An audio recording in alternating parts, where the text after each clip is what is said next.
Pon se pathianin kan san tur hi chu min ro sak thina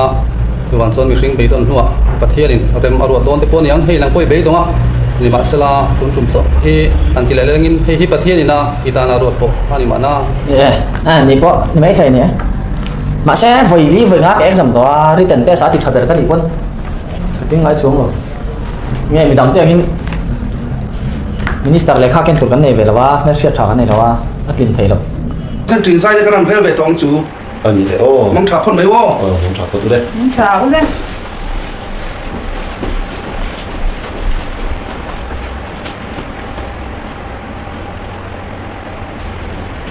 ai tổ phiếu mà mình phải cái sai thì cần biết tổ đó là mình nè 야 왜 되는 thì cái gì nên trên anh thị cái gì thì 그게 아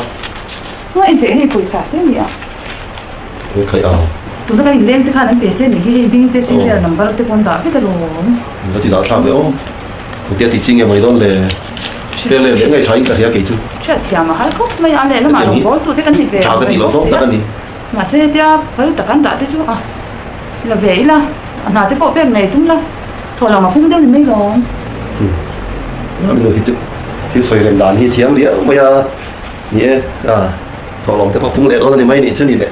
là phục về ngày cần tung đón nhé 예, 너네 오프이 그런데 찬딱 못 박았죠. तुम्이 아저인 민구이 대가리가 일단 아저한 같은 거 인터뷰 제가 한번 봐도 뭐. 영항이야 안 호도 빨리 심야 로모 커뮤니케이션 오피서니야 안 호도 빠고 부젠스 수와 통하니야. 부지엠 사니 주 아마데 주 가실로 보더라 굿모닝 사 Good morning quý vị năm mai rồi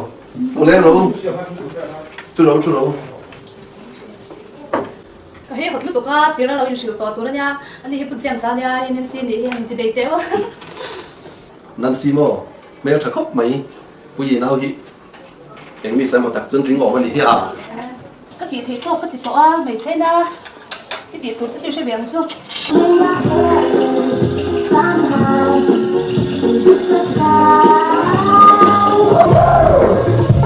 Nancy làm cái thiểu đấy về à 부젠스 민호 보이는 거 그건 저게 nha cái này làm chủ tiểu cái này là phải đi lên nó mình cả 시야 좀 가. trước tiên thì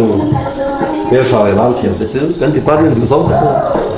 vai trông thế sao trông thế cái gì đi đấy bên chứ thì nó quay về đi lộ bằng ê tao